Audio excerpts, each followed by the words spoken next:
Welcome to our 2022 RPOD 192. Starting right in the back bumper here, if you just kind of squeeze this cap together, pull it on out of there, you're going to find your sewer hose. Take note of these two ears in the adapter here. It's how they hook it up to your sewer system. The hose itself, once fully extended, is about 20 feet long. Right down in this corner here, as well as in each corner of the trailer, you're going to find your stabilizer jacks there. So what they do is they just run down, contact the ground, another turn or so just to firm them up, and they get rid of any sort of bounce or sway that you may have in the units. Kind of right ahead from them, you got your low point drains. So you just open up those valves, allows the water system to drain itself out. Purpose of that would be if you're winterizing the unit, you just want to get all the water out before pumping antifreeze through. Or if you're going to be leaving the unit for a while, you don't want your water going stale or stagnant, you can just drain it all out before you leave. Another step forward and we get your sewer system. So that cap there, if you just kind of press on it and turn it, it'll pop on out of there, and you see it's got the same ears on it that your sewer hose had. So it'll attach the same way, where you're just pressing it in, turn it until it clicks into place. On the left, you get a gray valve. On the right, you get a black. So that black valve is controlling your black tank. Black tank is going to be filled in your toilet. It's, of course, going to be your dirtiest water, so you'll be dumping that first. Once that's done, you can then come to the gray. Gray tank's going to be filled from your sinks as well as your shower, so we'll dump that last to help keep that hose as clean as possible. Kind of up from there, and you get your cable and satellite inlet. So coax cable plugs into there, fires up at your TV location. Right beside that's your power inlet. So as you pop that open, you're going to find a little notch in the bottom corner there. It's going to line up with this notch here. Press those in together. Little eighth turn will lock it down. Then you get the threaded collar in the back there to properly lock it into place. Following the cord back, you're going to find a standard 30 amp end there. Most campsites will have that. You can plug straight on in and you're good to go. We do also provide you with a 15 amp adapter. So if you're looking to plug in at home to charge your batteries or run your fridge, you've got the power to do so. Straight up from there, you get the exhaust for your furnace. So if you're ever running a furnace, just to make sure it's not blocked off, it does get hot. Besides, that's a service port for your fridge. Nothing really back there for you to worry about, pretty much just venting. Up from there is another vent. So that vent's for your stove. So of course, propane stove is putting off fumes whenever you're using it. So just make sure this flap here is opened up so that our fan inside can evacuate said fumes. Once you're done, you just press it back into place. That'll lock that flap back down, prevent any dust from kicking up in there while you're traveling. Water system kind of up front here. So on top, you get your freshwater tank fill. You're gonna pop that cap out, water hose into there, turn on the water. That fills up your freshwater tank. The drain for that tank is just right underneath the unit. You get that little white cap in the back there. You just unscrew that, allows the water tank to drain itself out. Down underneath that's your city water connection. So the same water hose will just plug into here, turn on the water, and that'll pressurize the lines throughout the unit. Storage compartment here. So you open that up, magnetic latch holds it open for you. Inside of here, you're gonna find your water hose. Inside of that water hose, you'll also find your park adapter. So your 30 amp cord into there, 15 amp to a standard household outlet. There is also a panel right here. Just got two little screws in the bottom there. You just undo those screws. You can get this panel out of the way. You get access to your water pump. There is a winterization kit installed already. So if you're looking to winterize the unit yourself, once it comes time, it's just right back there. You can see here the customer's also opted to go with the weight distribution hitch. So we just got that stored in here for them. Around front of the unit, you're going to find a little battery disconnect switch that's right up on the trailer there, so you can see with it pointed off to the side there. That's it turned on. Flip it up and that's it then turned off. Disconnects the battery from the system. So if you're storing the unit, you just want to make sure it's disconnected. If you're going to be away from the unit for a while, you want to make sure that's disconnected. Just prevent that battery from getting drained down empty. Battery itself is housed inside of this box right here, so as long as you're plugged into the short cord in the back or your 7-pin to your tow vehicle, that battery is charging for you.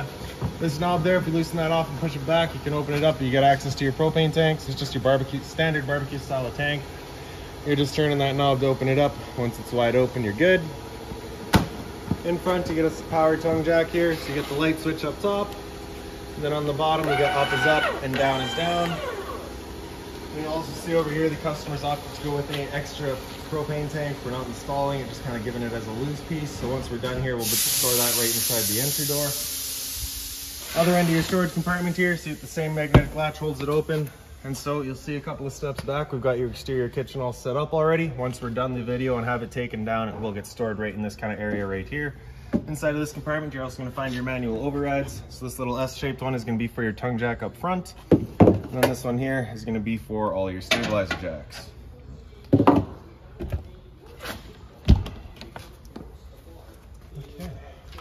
Then we get your entry door here. Above from there, you get your two exterior speakers. Right in between them is your porch light.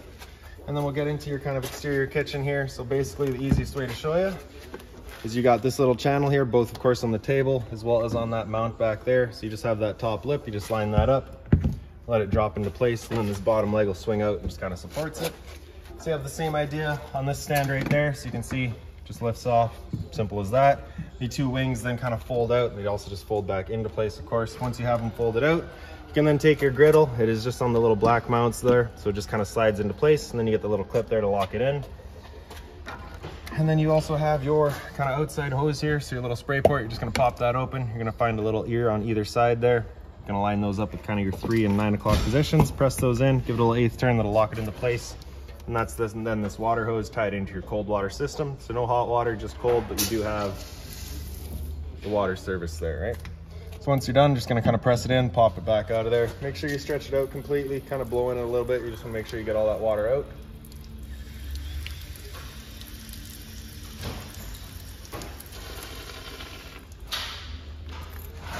And then you'll just store that back away, of course, with the rest of your kitchen here. For the griddle itself, once you got that all set up and ready to go, you have your hose right here. So you're just gonna pull that to quick connect and undo it. And then in the back, you're just gonna press that into place. Once you have it then locked into place, you can open up that valve there. So with that valve opened up, you cannot undo that quick connect. So it's just kind of an added safety thing. You do have these same valves down at the trailer down here. So you're just gonna make sure you close off that flow of propane, push that collar back, insert the hose, make sure that collar is locked into place, open up the flow of propane. And then we'll come up to the griddle here. You can press that knob in, and then just rapidly turning it past light, just trying to clear all the air of the propane lines. And as it does, you can see it then fires straight up. Once you're done, just pressing it back in, turning it back to off, letting it cool off, and then you're just storing it all back away.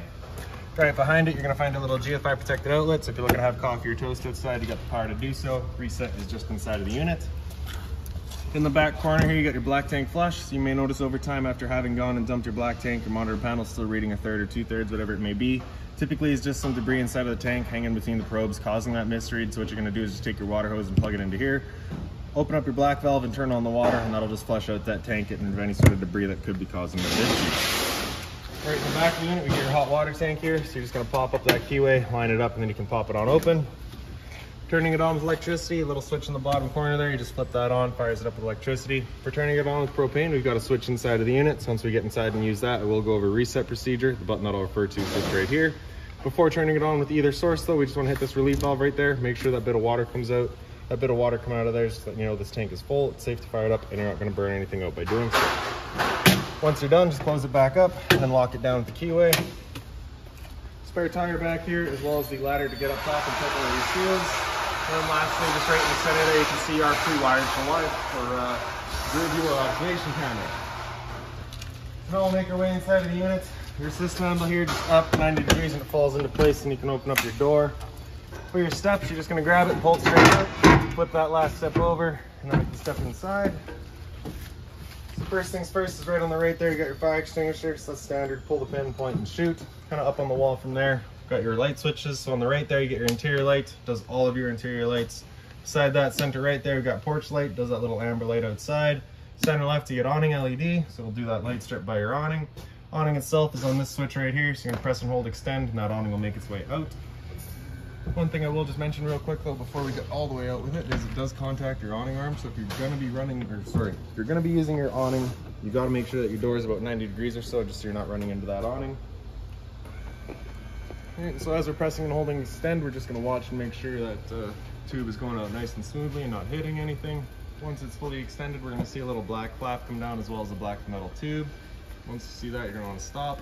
If you're to continue extending, it can actually wind itself up backwards, in which case the fabric will be underneath the tube, allowing it to then hold water, accelerating the growth of mold and mildew. So there's the flap and there's the tube, so we'll stop right there. Now if it were to start raining, it's of course gonna hold some water anyways. What you can do is grab either arm, front or rear, pull straight down on it, and then you can see that changes the pitch out at the awning, allowing water to then run off. Now, if you like that angle better, because it does give you more shade, you can do the same thing with the arm up front. Before you bring it back in though, you just make sure those arms are back out straight and fully extended, just so you're not running the risk of bending up. Now we'll press and hold to tract, the awning will make its way back in. Again, you're just watching to make sure that your fabric is over top the tube. And once you get up to about 15-20 kilometers an hour wind, you do want to bring it back in. Again, just so you're not running the risk of bending your arms.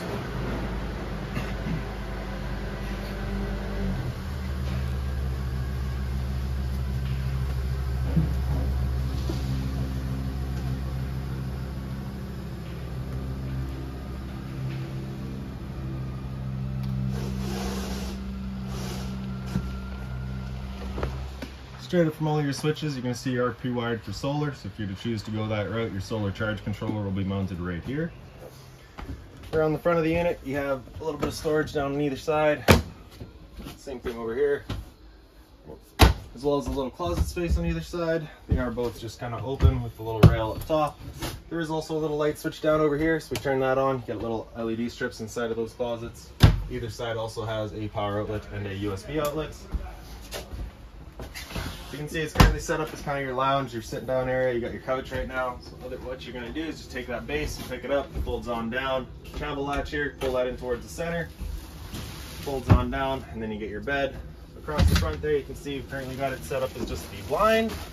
If you were to take this clip here and undo it, you can open it up and you get just kind of your open window there. All of those round handles signify that that's an emergency exit, so you can take these and just kind of loosen them all up, swing that wide open and hop on out. If you're looking to open it up just as an open window, there is a little strut support on either side. You just have that little knob there, you'll tighten that down, holds the window open for you. And if you do have the window open, you can take this top screen down, connect it to that bottom piece, and there's your screen. A little bit of storage space on either side back there as well. And then once you're done, just picking up the bed, putting it back, locks into place. Pick up the base of the couch, give the back a little encouragement, comes right around, no problem. On this side here, you got another emergency exit, so you're pulling that red tab to get rid of the screen, take this handle here, throw it outside, hop on out. Blinds throughout the unit are just on this tension system, so they just kind of sit wherever you leave them.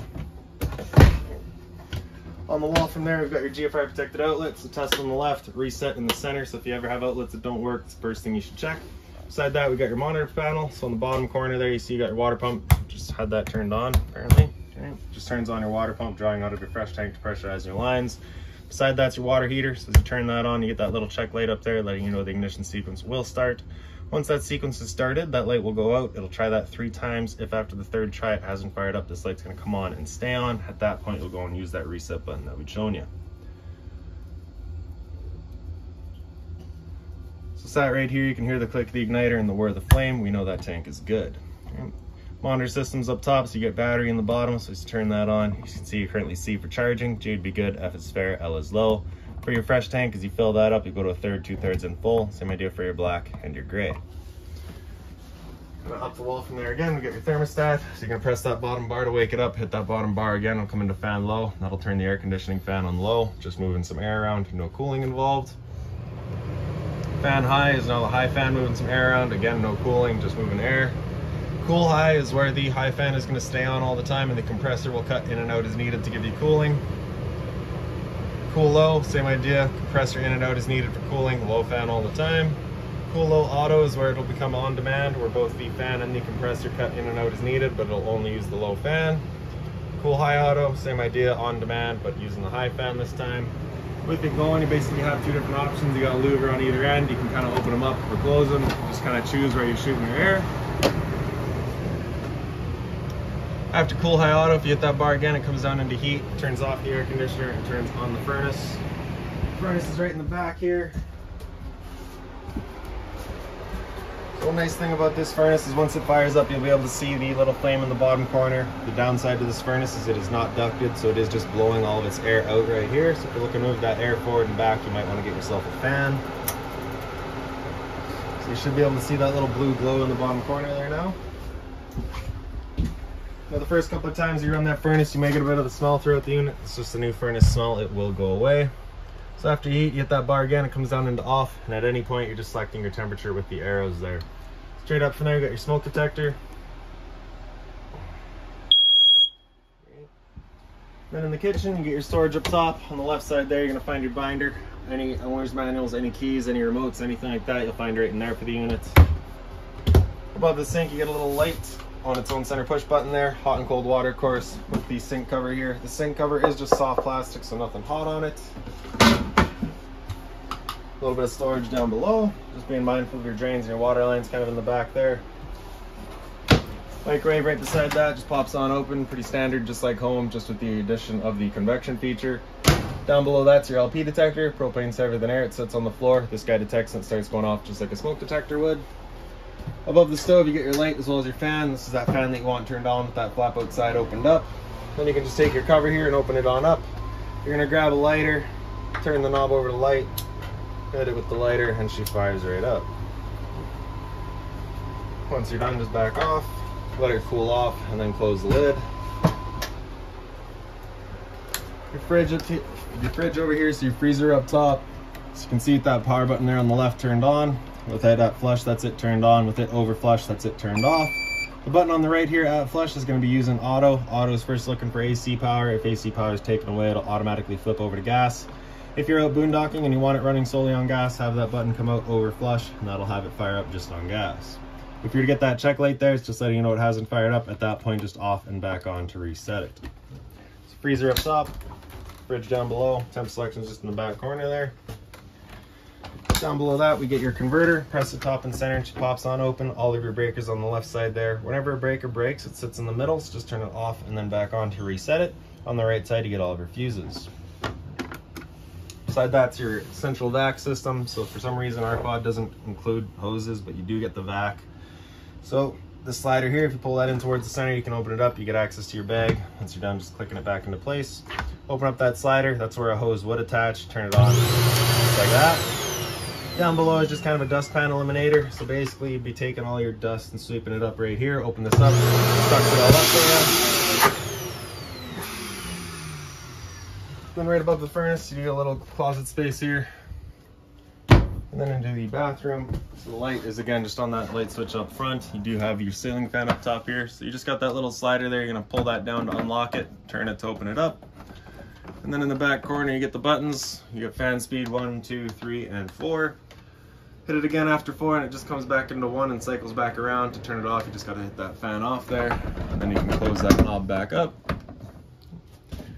Closet space back here. Just being mindful, of course, of that vent back there. You're also gonna find in here a toilet paper dispenser. We don't install that just because location is personal preference. And you'll also find that toilet chemical sample right there. So basically after the first couple of times you use that toilet, you'll take that whole bottle and dump it on down there, and that'll just help break down whatever's in there, give it a nicer smell. This panel right here has got 4 screws in it, 1 in each corner. That is access to your hot water tank. So if you're looking to, again, winterize the unit yourself, once it comes time, your bypass is accessible right through there. For your toilet, flush is just front and center. Hot and cold water at the sink, of course. A little bit of storage down below. Just again, be mindful of your drains and your water lines. In the shower, it's pretty standard, straightforward. You get your hot and cold water, standard head and hose, just kind of the addition of the shower miser here. So with that valve pointed up, that's it going to be using the shower as, you know, normal. If you have that slider then go down, it's going to kind of recirculate your water, takes all that water and sends it back into the freshwater tank. So if you're waiting for your hot water to get here for your shower, instead of wasting it going all down the drain, you can send it back into your fresh tank to reuse it. And then of course just the sliding pocket door here, so you have your travel strap on the one side, just undo that and you can slide your door. You get your TV right beside that, so it is hooked into your antenna already. Turning that antenna on, you just hit that button in the corner there, gives you that little green light letting you know it's turned on. 12-volt TV, so it will work just off of your battery, so there's your plug-in for it right there. Straight up above that, you'll get your stereo. Excellent little stereo, straightforward. Power button there turns it on. Press the power button again when it is turned on, and that just mutes it. Press and hold to turn it off. Bluetooth connect to your phone, AM, FM, you can cycle through all your bands. Auxiliary is just right in the bottom here. Pause and play, and then you get your Seeks there. Zone 1 is your inside set of speakers, Zone 2 is your outside set. Knob there is also your volume. Press it and you can get into all your settings. Then you just have the storage across the top, all just blank wide open. And then the dinette here, of course, so you can see you currently got it set up as the dinette. Take the travel strap, get that out of your way, and then you can then wiggle your table up and out of the table legs. The table legs will then wiggle out of their bases. The table will then sit onto the 4 black blocks there as kind of ledges, or just kind of holding it up. Then you take your back cushions to fill in the dinette, and you can create yourself another bed. So that's about it for this unit. If you've got any other questions on it, please feel free to give us a call, 204-237-7272.